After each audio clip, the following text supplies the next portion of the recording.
You sir. వాస్తవంగా ఈ bill చాలా ప్రాధాన్యతతో కూడినటువంటి బిల్లు. మేమందరం ఏమనుకున్నామంటే ఇవాళ బిల్లు ప్రవేశపెడితే రేపు చర్చ ఉంటే చదువుకోవడానికి అవకాశం ఉంటుంది, అమెండ్మెంట్స్ కూడా అవకాశం ఉంటుంది అనుకున్నాం. ఎందుకంటే ఆ ధరణి ఆ వైఫల్యాలలో ఆ నేపథ్యంలో మళ్ళీ అదే తప్పు చేయకూడదని నేను మీ ద్వారా ప్రభుత్వాన్ని కోరుతున్నాను. మాకు దయచేసి అధ్యక్ష రేపు ఇవాళ చదువుకుంటాం, రేపు మాకు అవకాశం ఇవ్వండి సార్, రేపు అవకాశం ఇవ్వండి.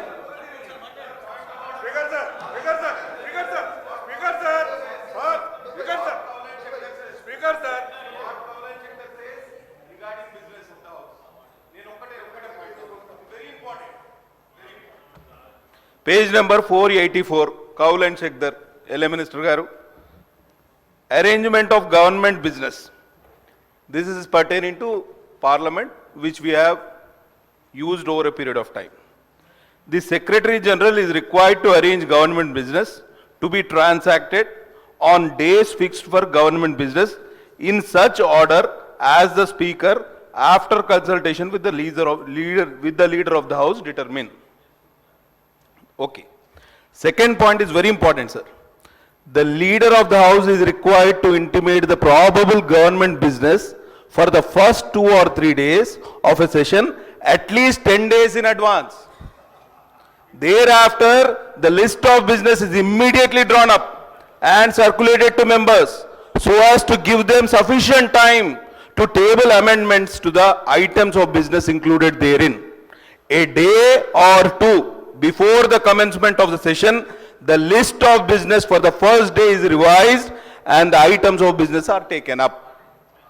This is standard practice, sir. Sir, అర్ధరాత్రి 12 గంటల తర్వాత అజెండా పంపించారంటే మా హక్కులకు మీరు భంగం కలిగించినట్టే అధ్యక్ష. కాబట్టి నేను ఒక్కటే కోరుతున్నా అధ్యక్షుల వారిని, సార్ ఇది మన హౌస్కు సంబంధించిన అంశం.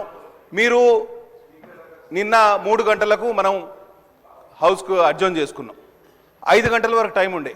లాస్ట్ వర్కింగ్ అవర్ లోపు మాకు నెక్స్ట్ డే అజెండా మాకు ఇస్తే మేము ప్రిపేర్ అవ్వడానికి అవకాశం ఉంటుంది అధ్యక్ష. అర్ధరాత్రి 12 గంటల తర్వాత మేము మొబైల్లో చూసుకొని పొద్దున హడావిడిగా ప్రిపేర్ అయ్యి సభకు రావడం అంటే చాలా ఇబ్బంది. కాబట్టి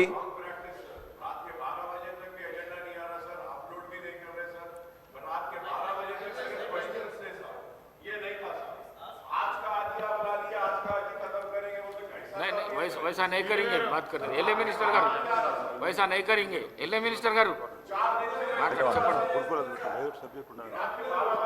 అధ్యక్ష గౌరవ సభ్యులు హరీష్ గారు మాట్లాడుతూ, పాల్వాయి హరీష్ గారు మాట్లాడుతూ, we go by rules procedure. Kaul and షెక్దర్కు సంబంధించిన అంశం స్పష్టంగా చెప్పిండ్రు, కాదంటలేము.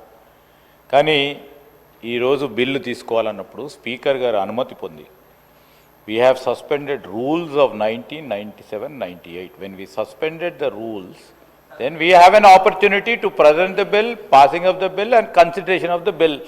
Honorable member, I am also bringing to the light to the information. Sir, రెండోది హరీష్ రావు గారు చెప్పారు, అక్బరుద్దీన్ గారు కూడా చెప్పారు, వారికి సమయం కావాలన్నారు. జనరలీ అధ్యక్ష మనము గత 10 సంవత్సరాలు, ఎందుకంటే 10 సంవత్సరాలు ఎందుకంటా ఉన్నాం అంటే 2014లోనే రూల్స్ తీసుకొచ్చారు మీరు. 10 years కాలంలో, లాస్ట్ 10 yearలో చాలా సందర్భాల్లో మీరు రూల్స్ సస్పెండ్ చేసి బిల్స్ పాస్ చేసిరు. అక్కడ హరీష్ రావు గారు, వెనకాల ప్రశాంత్ రెడ్డి గారు, వినండి సార్ వినండి, చేసిండ్రు. చేసినప్పుడు ఎప్పుడు కూడా అమెండ్మెంట్స్కు అవకాశం ఇవ్వలేదు, మేము కూడా అడిగినాం. కానీ ఈరోజు మేము ఇంకా ప్రజాస్వామికంగా ఉండాలని స్పీకర్ గారు అనుమతిస్తే, ఎందుకంటే మేము మా శ్రీనివాసరెడ్డి గారు చెప్పారు, ఇంతకుముందే చెప్పారు, మాకు ఏ విధమైన బేషిజాలు లేవు, సామాన్య ప్రజానికానికి ఇబ్బంది లేకుండా రేపు చట్టం ఉండాలనే యోచన చేస్తూ ఉన్నారు. డెఫినెట్లీ సార్, వారు చదువుతున్న తర్వాత మీకు సమయం కావాలంటారు. You're seeking time for till tomorrow. Definitely we will. Sir మీరు అనుమతిస్తే మాకేమీ ఇబ్బంది లేదు అధ్యక్ష. రేపు ఇస్తామని చెప్తున్నాం కదా. ఫస్ట్ ప్రెసిడెంట్ సార్ అధ్యక్ష, ప్రెసిడెంట్ అయిపోతుంది ప్రతి సందర్భంలో కూడా. ఇది ఒక ప్రత్యేకమైన బిల్లుకు సంబంధించిన అంశం విషయంలో కనుక మీరొక మరి రూల్కి సంబంధించి సడలింపు చేసి ఇస్తే అమెండ్మెంట్కి సంబంధించిన అంశం విషయంలో కూడా will take the amendments also. We're very open అధ్యక్ష. We just want to see that the common man is not being affected. We by rule book, if we go, sir, we are going by the rule book which has been prepared by them. వాళ్ళు prepare చేసింది వాళ్ళే పాటిస్తలేరు sir అధ్యక్ష. మేము పాటిస్తూ ఉన్నాం. వాళ్ళు ఇక్కడ కూర్చొనేమో పాటించాలన్నారు, అక్కడ కూర్చొని పాటిస్తలేరు రూలు. ఈరోజు మేమేం చేయాలి అధ్యక్ష? దానికి ఇక్కడ కూర్చున్న రూలు, అక్కడ కూర్చున్న రూలు అంటే ఎట్లా సార్ అధ్యక్ష? మేము ఇంకా కూడా బ్రాడ్గా చెప్తా ఉన్నాము సార్. సార్ సార్ ఇప్పుడు కూడా చెప్తా ఉన్నాం. మేమేమన్నాము అధ్యక్ష? హరీష్ రావు గారు, అక్బరుద్దీన్ గారు సూచన ఇచ్చిండ్రు, సాంబశివరావు గారు కూడా అన్నారు మాకు సమయం కావాలని. ఎప్పుడైనా సార్ మీరు కూడా చూసిండ్రు, अकबर भाई आप भी देखे कल 10 साल आप ही थे, हम बीच में 5 साल नहीं थे. कभी उन लोग दिए क्या? कभी उन लोग दिए क्या? हम लोग देखो ఈరోజు నేను మీరు అనుమతిస్తే రేపు మంత్రి గారు కూడా డెఫినెట్లీ రేపు సమయం తీసుకొని చర్చించి తీసుకోవడం జరుగుతుందని మీ ద్వారా గౌరవ సభ్యులు తెలియజేస్తా ఉన్నది. Honorable Speaker, sir, I thank Legislative Affairs Minister Saab for rising and clarifying and giving us all the opportunities for giving the amendments also, sir. But I would like to say one thing and sit down, sir. Sir, he is saying that the rules were prepared when they were in power. Yes, sir, that is right, sir. Sir, we have never been in power, sir. But we objected then also, sir, that this rule is wrong. Sir, let me say this. अब आप सोचिए अपने wisdom से, अपनी सोच से कि आज वो यहां पर क्यों है, कि ऐसे गलतियां करे बोलकर आवाम इनको यहां भेजी और आपको वहां भेजी. अगर आप भी इन्हें जो करे थे बोलकर वही करेंगे तो फिर आप भी बहुत जल्दी फिर वहां से हट जाएंगे. प्लीज, गलत, two wrongs cannot make a right. Two wrongs cannot make a right. People have given you mandate to correct the wrongdoings of these people. So we have to correct that. That is very important, sir. Once again, sir, I thank you very much, sir, and I thank the Minister Saab also for accepting the amendments and giving us a chance, sir. One clarification, Honorable Minister Saab has not given, sir. Sir, after the briefing and after Minister Saab's speech, sir, are we going to adjourn the House and give us a chance next day to come prepared for this or not, sir? Thank you, sir. Sir, we told earlier also we are very open, and today after you adjourn the House, we will meet tomorrow and we will take up this discussion further, and the conclusion will be given by Honorable Minister. అధ్యక్ష, ఏదైతే ఇందాక ఒక important issue ఈ డిస్టర్బెన్స్లో సభ్యులంతా కూడా ఏం లేదు, మళ్ళీ దాన్ని రిపీట్ చేస్తున్నాను అధ్యక్ష. సాదా బైనామాలకు సంబంధించింది. ఈ సాదా బైనామాలు 2020 అక్టోబరు 29 నాడు 2020 చట్టాన్ని 28-29 నాడు తేటం జరిగింది అధ్యక్ష. ఆ చట్టానికి ఒక 2 రోజుల ముందు, తర్వాత నవంబర్ 10వ తారీఖు దాకా సాదా బైనామాలని యాక్సెప్ట్ చేస్తామనే ఒక కమ్యూనికేషన్తో సాదా బైనామాల్లో ఉన్న రాష్ట్రంలో ఉన్న భూములున్న ఆసాములు అప్లై చేయటం జరిగింది అధ్యక్ష. అవి సుమారు 9,24,000 అప్లికేషన్లు ఆన్లైన్లో అప్లై చేసుకున్నారు అధ్యక్ష. చట్టంలో మట్టుకు ఈ సాదా బైనామాలకు సంబంధించిన అంశాలని ఎక్కడా క్రోడీకరించలేదు, పొందుపరచలేదు అధ్యక్ష. ఆ కారణం చేత ఆనరబుల్ హైకోర్టు ఏవైతే ఈ అంశాల మీద కొంతమంది సాదా బైనామాకు సంబంధించిన వాళ్ళు కోర్టును అప్రోచ్ అయితే అసలు చట్టంలోనే ఆ క్లాజే లేదు, ఆ క్లాజ్ లేకుండా మీకు సాదా బైనామాలు ఎలా యాక్సెప్ట్ చేస్తారనే కోర్టు డిస్కషన్తో టోటల్గా ఆ సాదా బైనామాలకు సంబంధించింది అలానే పెండింగ్ ఉన్నది అధ్యక్ష. ఈ చట్టం ఏదైతే 2024 చట్టం భూభారత చట్టం ఉందో, ఈ చట్టంలో నవంబర్ 2010 వరకు ఏవైతే అప్లికేషన్ ఆన్లైన్లో ఉన్నాయో, ఏవైతే ఎలిజిబుల్ ఉన్నాయో ఆ ఎలిజిబుల్లో ఉన్నాయి, ఎవరు పరిధిలో ఉన్నవి వారు అది ఎంఆర్ఓ పరిధిలో ఉన్న, ఆర్డీఓ గారి పరిధిలో ఉన్న, కలెక్టర్ గారి పరిధిలో ఉన్న, లేకుంటే గతంలో వివిధ కారణాల చేత ఏవైనా రిజెక్ట్ చేసి ఉంటే వాళ్ళ కోసం ల్యాండ్ ట్రిబ్యునల్లో వాళ్ళు అప్లై చేసుకొని ల్యాండ్ ట్రిబ్యునల్ అప్రోచ్ అవ్వచ్చు అధ్యక్ష. రిజెక్ట్ కాకుండా ఉన్నాయి ఉంటే అది ఈ డీసెంట్రలైజేషన్ ఏదైతే చేశామో ఎంఆర్ఓ, ఆర్డీఓ, కలెక్టర్ గారు వీళ్ళ పరిధిలో ఉన్నవి వాళ్ళ పరిధిలో న్యాయబద్ధమైన వాటిని క్లియర్ చేసే అంశాన్ని ఈ చట్టంలో పొందుపరచడం జరిగింది అధ్యక్ష. ఏదైనా అబ్జెక్షన్స్ ఉంటే ఈ సాదా బైనామాలకు కానీ ఎనీ ట్రాన్సాక్షన్కి అబ్జెక్షన్స్ ఉంటే ప్రాపర్ ప్లాట్ఫారం మీద నెక్స్ట్ 2 స్టెప్స్ అబ్జెక్షన్ రేజ్ చేసుకునే అంశాన్ని కూడా ఈ చట్టంలో పొందుపరచడం జరిగింది అధ్యక్ష. ఇక వెరీ వెరీ ఇంపార్టెంట్ ఇష్యూ, మనిషికి దేశవ్యాప్తంగా ఆధార్ ఎలా ఉందో ఈ చట్టంలో భూధార అంశాన్ని కూడా చేర్చడం జరిగింది అధ్యక్ష. ఈ భూధార అంశం అనేది ప్రధానమైన అడ్వాంటేజ్ ఏంటంటే ఏ వ్యక్తి గురించి అయినా తన ఆధార్ గురించి తన డీటెయిల్స్ గురించి చెక్ చేసుకోవాలంటే ఆధార్ కోడ్ కొడితే ఆ వ్యక్తికి సంబంధించిన డేటా అంతా ఎలా అయితే విజువల్స్ ఉంటాయో ఈ భూధారులో కూడా ప్రతి రైతుకి ఒక భూధారు కోడ్ ఇవ్వటం జరుగునే అంశాన్ని ఈ చట్టంలో పొందుపరచడం జరిగింది అధ్యక్ష. అదే రకంగా జమాబందీ గ్రామ రెవెన్యూలో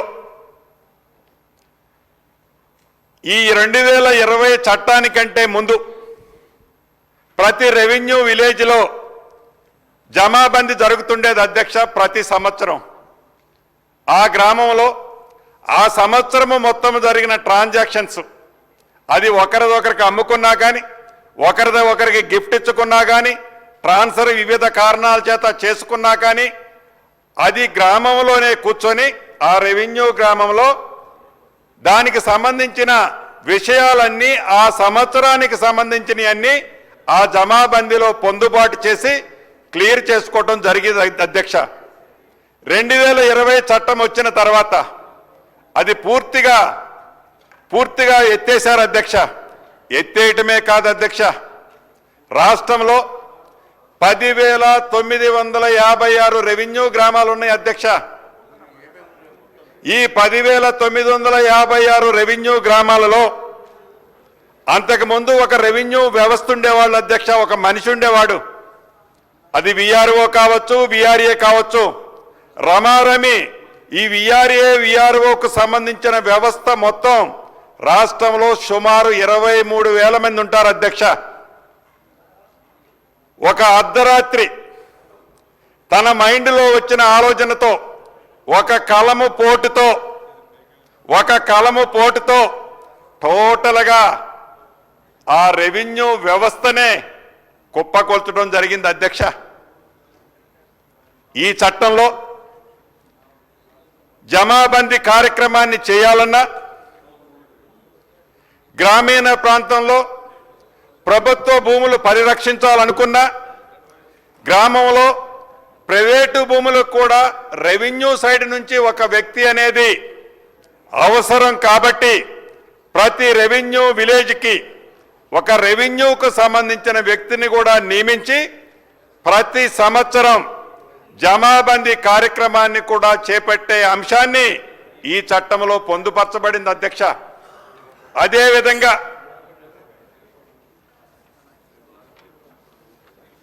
ల్యాండ్ ట్రిబ్యునల్స్ ఇందాకనే నేను తమరికి విన్నవించాను, తమరి ద్వారా గౌరవ సభ్యులందరికీ కూడా తెలియజేశాను.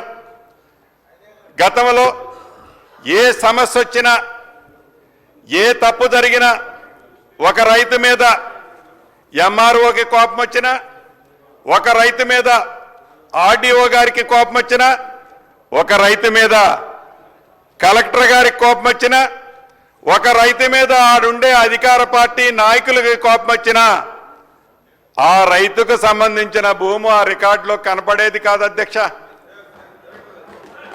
కనపడేది కాదు అధ్యక్ష. ఆ 2020 చట్టం పుణ్యమా అంటూ ఆ రైతు ఏ అధికారికి పోయి ఒక పిటిషన్ ఇచ్చుకునే అవకాశం కూడా లేదు అధ్యక్ష, అప్పీలు చేసుకునే సందర్భం కూడా లేదు అధ్యక్ష. అప్పీలు అథారిటీ అనేది అవసరమని తలంచి ల్యాండ్ ట్రిబ్యునల్స్ని ఏవైతే సమస్యలు ఉన్నాయో ఈ ఉమ్మడి ఆంధ్రప్రదేశ్లో, ఆనాడు ఉమ్మడి ఆంధ్రప్రదేశ్లో కానీ ఈనాటి తెలంగాణ రాష్ట్రంలో కానీ గతంలో ఎప్పుడూ ఇన్ని సమస్యలు లేవు అధ్యక్ష. ఈ సమస్యల పరిష్కారాన్ని కనుగొనటం కోసం ల్యాండ్ ట్రిబ్యునల్ని కూడా పునర్నిర్మించే కార్యక్రమాన్ని ఈ చట్టంలో పొందుపరచడం జరిగింది అధ్యక్ష. అదే రకంగా ప్రభుత్వానికి సంబంధించిన ఆస్తులు ఇందాక తమరి ద్వారా సభ్యులకు తెలియజేసినట్లు అది రెవెన్యూ భూములు కావచ్చు, వక్ఫ్ బోర్డు భూములు కావచ్చు, దేవాదాయ భూములు కావచ్చు, ఫారెస్ట్ భూములు కావచ్చు, ఇనాములు కావచ్చు, ఇలా చాలా అంశాలు ఉన్నాయి.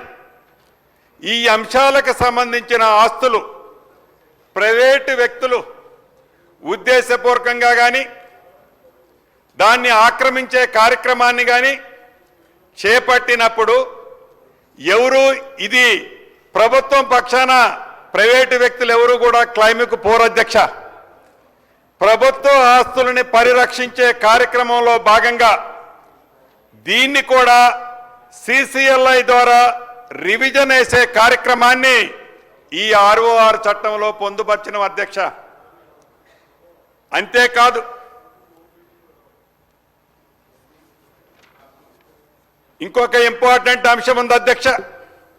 అనుభవదారులు ఆబ్లిక్ కాస్తు కాలం ఇది ఒక జటిలమైన సమస్య అయినప్పటికీ 2014కు ముందు పాస్బుక్లు కలిగి ఉండి అనుభవదారులుగా ఉండి పొజిషన్లో ఉండి ధరణి వచ్చిన తర్వాత ఆ పొజిషన్లో వారే ఉండి డాక్యుమెంట్లో రిజిస్టర్లో గతంలో పాస్బుక్లుండి ఆ పాస్బుక్లని నిర్దాక్షిణ్యంగా ఈ ధరణి కార్యక్రమం ద్వారా వారిని రోడ్డు మీద నెట్టేసిన వ్యక్తులు ఎవరైతే న్యాయబద్ధమైనవి ఉన్నాయో అటువంటి వాటి కోసం అనుభవదారుల కాలాన్ని కూడా ఈ చట్టంలో పొందుపరచడం జరిగింది అధ్యక్ష. అంతేకాదు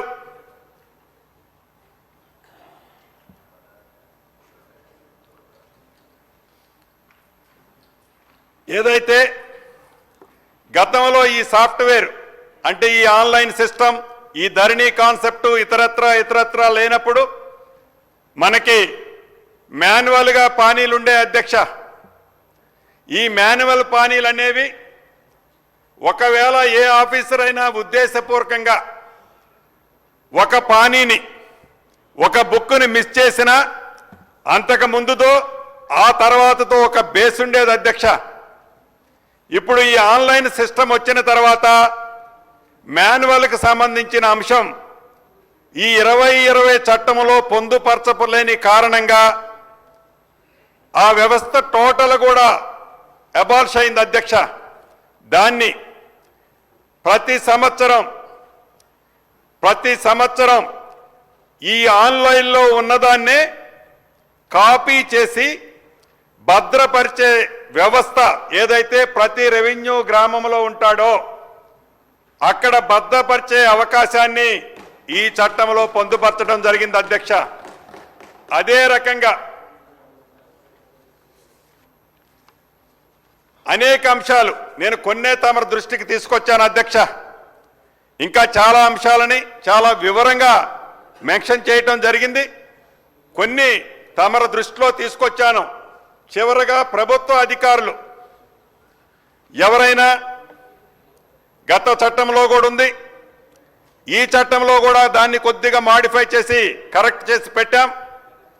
ప్రభుత్వ ఉద్యోగులు ఎవరైనా ఉద్దేశపూర్వకంగా కానీ ఏ రకమైన ప్రలోభాలకు కానీ ఇతరత్ర అది ప్రైవేట్ ఆస్తులు కానీ ప్రభుత్వ ఆస్తులు కానీ ఎవరికైనా proper link document proper establishment చేయకుండా ఏ ట్రాన్సాక్షన్ జరిగినా అటువంటి అధికారి మీద కఠినమైన చర్యలు కూడా తీసుకునేది ఈ చట్టంలో పొందుపరచడం జరిగింది అధ్యక్ష. ఇవి కొన్ని మాత్రం తమర ద్వారా ఈ సభకి ఇప్పుడు కొన్ని తెలియజేయడం జరిగింది అధ్యక్ష. అదే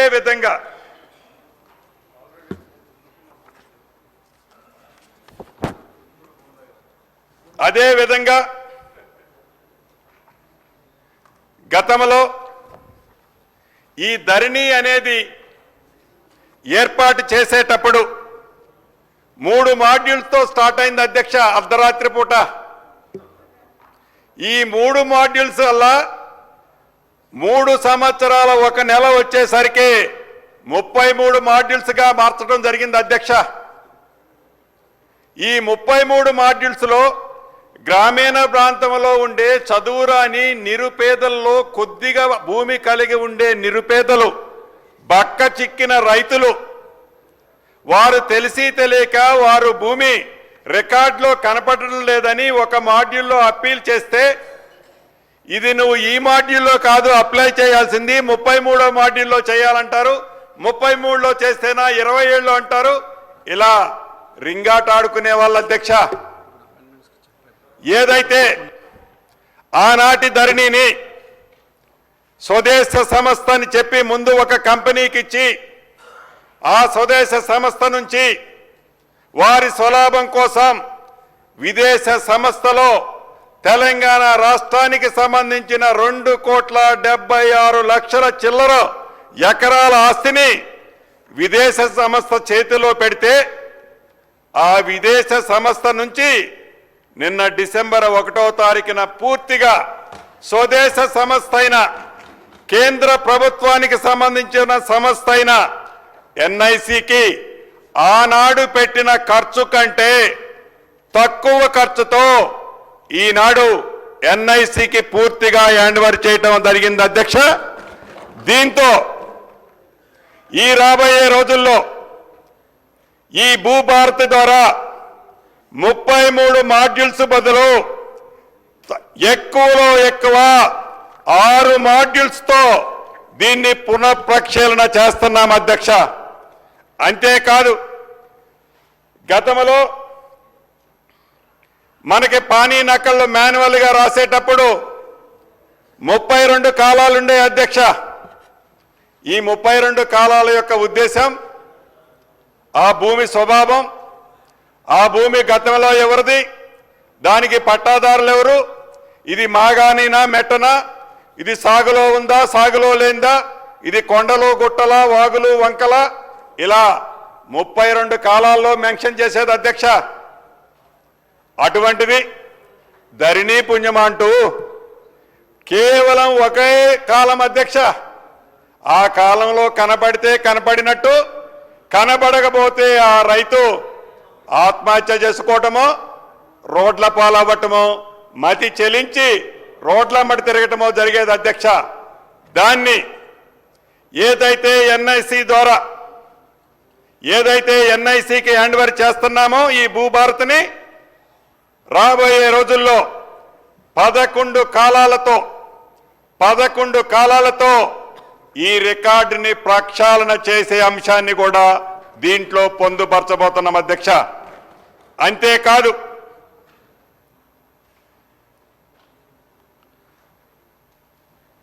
ఇంకొక ఇంపార్టెంట్ విషయం అధ్యక్ష. ప్రజల దీవెనలతో ఇందిరమ్మ ప్రభుత్వం ఏర్పడింది. నేను రెవెన్యూ శాఖ మంత్రిగా వచ్చా. కానీ ఆనాడు ధరణి పోర్టల్ ఏదైతే ఉందో ఆ ధరణి పోర్టల్లో నా ఆస్తి ఏందో నేను ఎప్పుడన్నా చూసుకోవాలన్నా నాకు కనబడదు అధ్యక్ష. ఇక పక్కోడు చూడటం మొదలైంది. ఏదైనా అబ్జెక్షన్ రేజ్ చేసి ఏదైనా తప్పులున్నాయని ఆ కలెక్టర్ గారికో ఆ ఇతరత్ర సంబంధిత అధికారులకు ఒక లెటర్ ఇస్తే ఆ కలెక్టర్ గారు అది న్యాయమైతేనో ఆ కలెక్టర్ గారికి బుద్ధి పుట్టి ఇది చేయొచ్చు అని చేస్తే తర్వాత ఆ కలెక్టర్ గారు నేను ఏం చేశాను నిన్న అని ఇవాళ పొద్దున్న చూసుకోవాలంటే మళ్ళీ ఆ కలెక్టర్ గారికి కూడా ఆ వెబ్లో ఆ ఆప్షన్ కనపడదు అధ్యక్ష. Everything is secret. బడా బడా వాళ్ళకి బ్యాంకుల్లో లాకర్లు ఉన్నట్లు ఈ ధరణిలో ఎవరైతే భూములు ఉన్నాయో, ఎవరైతే భూములని కొల్లగొట్టారో ఆ కొల్లగొట్టిన భూములన్నీ ఈ లాకర్లో, సీక్రెట్ లాకర్లో పొందుపరిచి ఏది డిస్ప్లే అయ్యే అవకాశం లేదు అధ్యక్ష. ఈ కొత్త చట్టంలో ప్రతి భూమి ఏ మండలం కానివ్వండి, ఏ గ్రామం కానివ్వండి, అది ఏ సర్వే నెంబర్ కానివ్వండి, ఈ రాష్ట్రంలోనే కాదు, ఈ దేశంలో కాదు, ప్రపంచంలో ఎక్కడైనా ఉండి ఆ సర్వే నెంబర్ క్లిక్ చేస్తే ఆ సర్వే నెంబర్కి సంబంధించిన పూర్తి వివరాలు ప్రతి వ్యక్తి చూసే విధంగా ఇక్కడ సీక్రెట్ డాక్యుమెంట్ ఏదీ లేదు కాబట్టి ప్రతి వ్యక్తి చూసే విధంగా దాన్ని ఈ రాబోయే భూభారత్లో సవరించడం జరుగుతుంది అధ్యక్ష. అదే రకంగా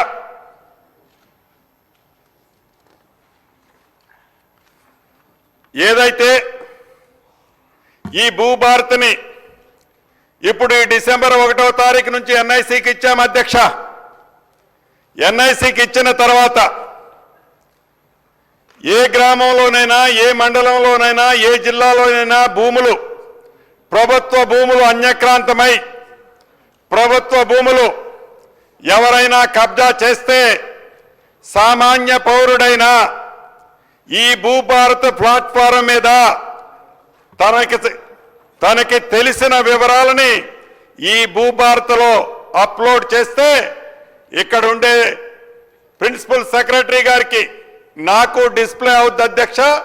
యుద్ధ ప్రాతిపదిక మీద ప్రభుత్వ ఆస్తులని పరిరక్షించుకోవటం కోసం ఈ యాప్ని పూర్తిగా సద్వినియోగం చేసుకోవటం జరుగుద్ది అధ్యక్ష.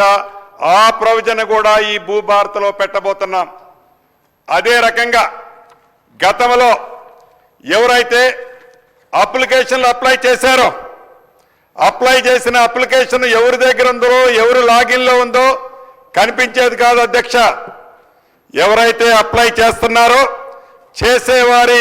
వారి ఫోన్కి టింగ్ టింగ్ టింగ్ అనుకుంటా ఈ పేషీ నుంచి ఇంకొక పేషీకి ట్రాన్స్ఫర్ అయినప్పుడు ఆ ఫైలు ఎక్కడుందో వారికి కనపడే విధంగా ఈ భూభారత్ ప్లాట్ఫారం మీద ఆ సౌకర్యాన్ని పేద రైతన్నలకి కలిగించే మంచి జరిగే విధంగా పొందుపరచడం జరిగింది అధ్యక్ష. అంతేకాదు ఇది ప్రధానమైన అంశం. ఏదైతే ఈ భూభారత్ని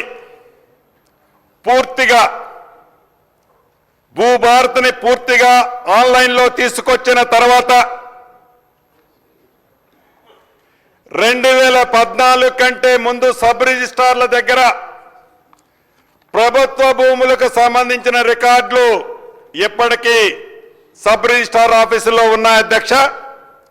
ఆ రికార్డులతో ఈ భూభారత్ని పూర్తిగా అప్డేట్ చేసి ఆ రికార్డులని ఈ భూభారత్ని సూపర్ ఇంపోజ్ చేసి ఏవైతే 2014 ముందు ప్రభుత్వ భూములు అని రికార్డ్ అయి ఉన్నాయో, రికార్డ్ అయిన ప్రతి సర్వే నెంబర్ని క్షుణ్ణంగా పరిశీలించి ఆ సర్వే నెంబర్లో ఏ భూములైతే ఎన్ని వేల ఎకరాలైతే అన్యాక్రాంతమయ్యాయో వాటన్నిటినీ తిరిగి ఇందిరమ్మ ప్రభుత్వము తిరిగి తీసుకొని పేదవాడికి దాని మీద హక్కుంది కాబట్టి పేదవాడికి ఇవ్వాలనే అంశాన్ని ఇందిరమ్మ ప్రభుత్వము పరిశీలిస్తుంది అధ్యక్ష.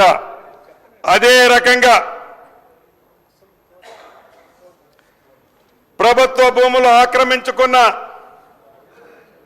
ప్రభుత్వ భూములు స్వాధీనం చేసుకున్న ప్రభుత్వ భూములని తప్పుడు తడకలు రికార్డులు చూపించి కొంతమంది అన్యాక్రాంతం చేసుకున్నారో అటువంటి భూములని ఒక్క గజము కూడా ఇందిరమ్మ ప్రభుత్వంలో వదిలిపెట్టే ప్రసక్తి లేదు అధ్యక్ష. అదే రకంగా చివరగా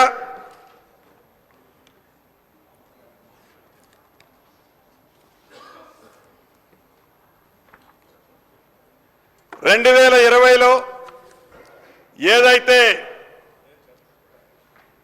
ఇది ప్రసాదము, ఇది మహాప్రసాదము, ఈ అద్భుతమైన మహాప్రసాదం అని ఒక చట్టాన్ని చేశారు అధ్యక్ష. 2020 చట్టాన్ని అయితే చేశారు కానీ 3 సంవత్సరాల 1 నెలైనా ఆ చట్టానికి రూల్స్ తయారు చేయలేదు అధ్యక్ష.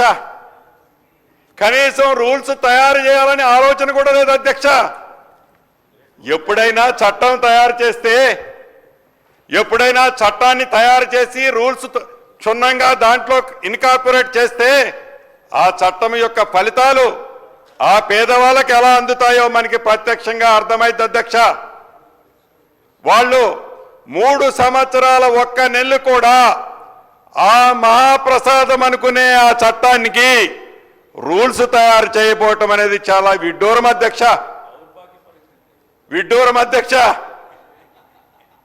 అయినా అదే చట్టము మహాప్రసాదమని అనేక వేదికల మీద అదే చట్టాన్ని గడిచిన అసెంబ్లీ ఎన్నికల్లో ఆనాటి ముఖ్యమంత్రి గారు రెఫరెండంగా పెట్టి ఎన్నికలకు పోతే ఏమి ఫలితం వచ్చిందో మనకి తెలియంది కాదు అధ్యక్ష.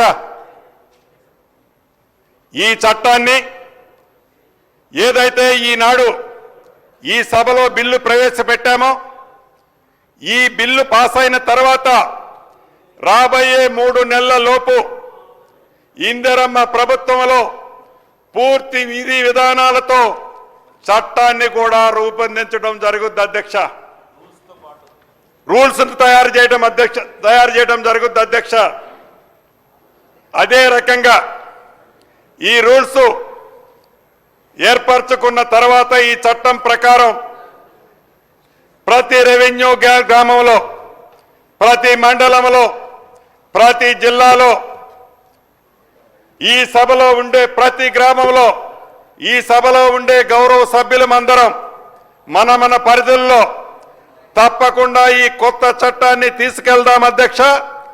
ఏదైతే గతంలో చెప్పులు అరిగిందాకా కోట్ల చుట్టూ ఎక్కిన మట్టి ఎక్కకుండా మిగిలిన ఆస్తి ఎకరం అరెకరం ఉంటే అమ్ముకొని రోడ్ల పాలయ్యారో అటువంటి పరిస్థితి పునరావృతం కాకుండా ఈ చట్టం అప్రూవల్ అయి రూల్స్ ఏర్పడిన తర్వాత ప్రతి రెవెన్యూ గ్రామానికి నాతో సహా సహచర మంత్రులమందరం, ఎమ్మెల్యేలం, ఇటుపక్క అటుపక్క అందరం ప్రతి గ్రామానికి వెళ్ళి సామాన్య ప్రజలకి, పేద ప్రజలకి న్యాయం జరిగే విధంగా ఈ చట్టంతో పాలు పంచుకునే అవకాశాన్ని కూడా కల్పించాలనుకుంటుంది అధ్యక్ష మన ఇందిరమ్మ ప్రభుత్వం.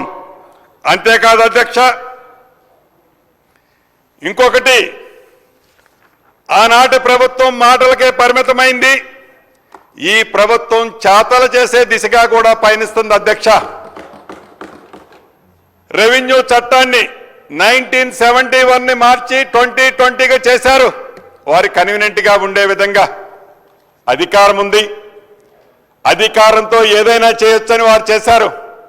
ఆ చేసే సందర్భంలో ఆనాటి ఆ గౌరవ ముఖ్యమంత్రి గారు అనేక సందర్భాల్లో చెప్పారు, ఒక్క చట్టాన్ని కరెక్షన్ చేయటం ఏందయ్యా, ఈ చట్టాలు ఏవైతే 5, 6 చట్టాలున్నాయో ఈ చట్టాలన్నింటినీ కలిపి ఒకే చట్టాన్ని చేస్తాం మనం అని చెప్పడం జరిగింది అధ్యక్ష. కానీ అది ఆచరణ సాధ్యం కాలేదు అధ్యక్ష, చెయ్యలేకపోయారు.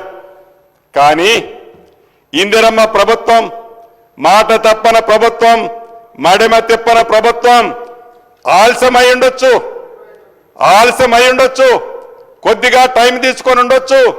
నిర్ణయం నేనొక్కడినో, ఈ వేదిక మీద ఈ ముందున్న 2, 3 మంత్రులమే కాదు అధ్యక్ష, అనేక పర్యాయాలు నేనైతే 100కు పైన సార్లు ఈ చట్టం తయారు చేసే దాంట్లో పాలు పంచుకున్న మా మంత్రులైతే కేబినెట్లోనే కాదు, కేబినెట్లో బయట కూడా అనేక సందర్భాల్లో చర్చించుకున్నాం.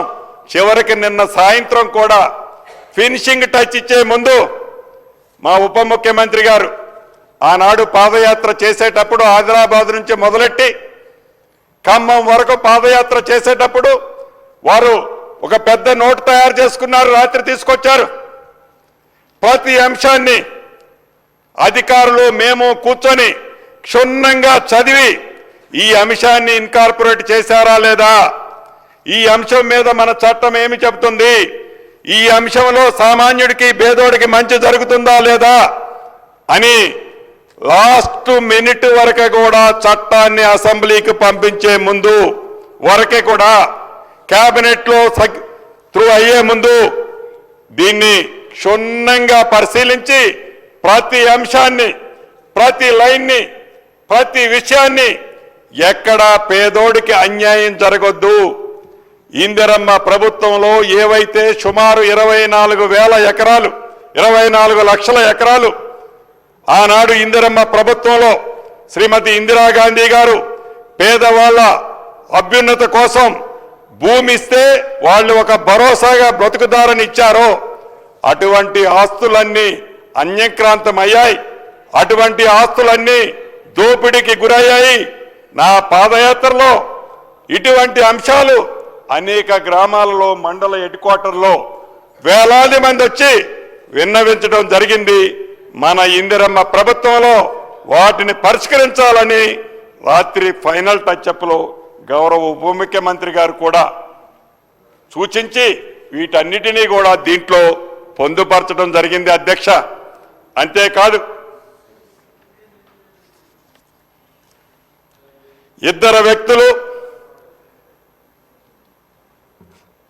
2020 6వ చట్టాన్ని 4 గోడల మధ్య రహస్యంగా తయారు చేసుకొని ఆ చట్టాన్ని ధరణి అనే ఒక భయంకరమైన భూతాన్ని ఏ పుణ్యమో పాపమో తెలియని సామాన్య ప్రజల మీద రుద్ది ఏ చట్టము అద్భుతమని చెప్పుకునే చట్టాన్ని సామాన్య ప్రజల మీద ప్రయోగించి అనేక మంది ఆత్మహత్యలు,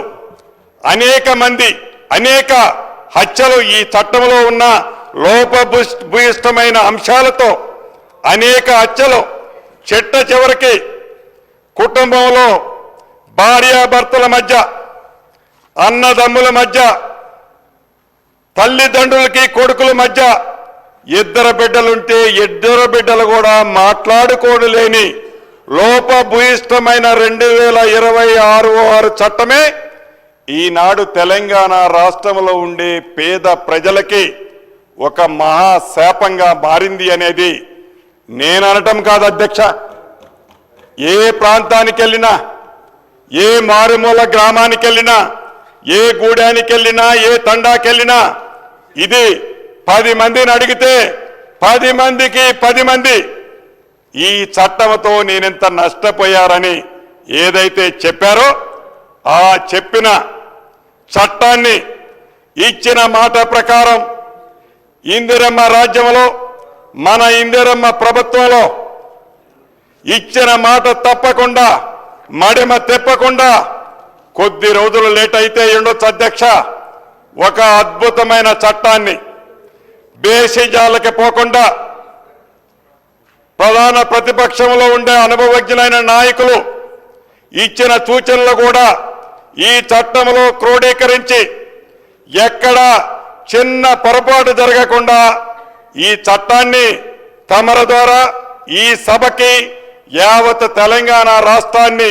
రాష్ట్రానికి పరిచయం చేయడం జరిగింది. ఈ భాగ్యం నాకు కలిగినందుకు నాకిచ్చిన ఈ ఇందిరమ్మ ప్రభుత్వానికి మరొక్కసారి అభినందనలు, కృతజ్ఞతలు తెలుపుతూ సెలవు తీసుకుంటున్నాను అధ్యక్ష.